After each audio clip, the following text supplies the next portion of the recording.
Nine Lives of Mara. And it came about by Kumar, Logic K. Kumar, that's our director. He and I had been working on another project, and the one thing we always bear in mind is it's a business and we want to deliver something powerful to the audiences, and we always respect. I'm so tired of being someone in the audience myself, seeing something that's boring, that I've seen over and over and over again. I bring many, many sources into the books because I'm a bookworm. I started off in novels. I'm not just simply a screenwriter. And I use that to deliver something to the audience. Now, of course, the two forms are completely different. The media of books, it can all be in your mind, the reader's mind. But on film, it must be delivered in a visual form.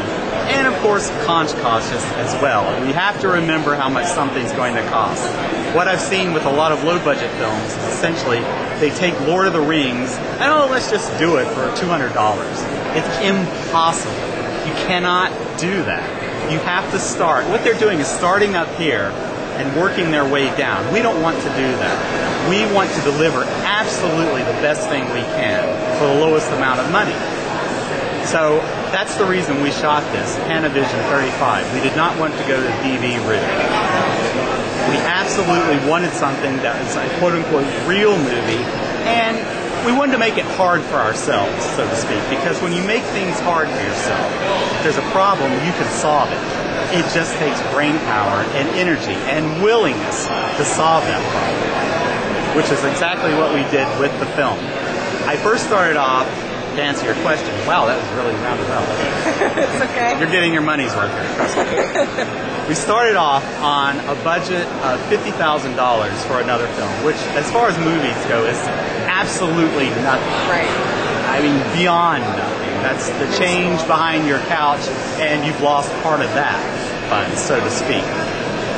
So what I did, I wrote something, and it all took place in one location, few principles, but the problem was it was starting to sag in the middle somewhat, because it did seem somewhat like a play.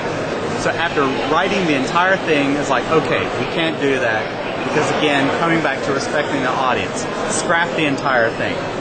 We decided we had to go up a little bit more in budget, which is what we did with Mara. Immediately turned right around and set the bar very high and refused to go lower than a millimeter. And that's exactly what we delivered with the film. So can you tell me a little bit about the premise of it? The plot is a bit difficult to describe because it's a bit tangential.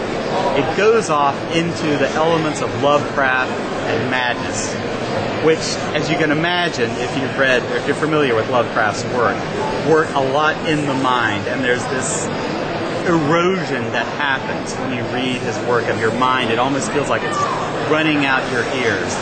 That's essentially what we want to deliver with this film.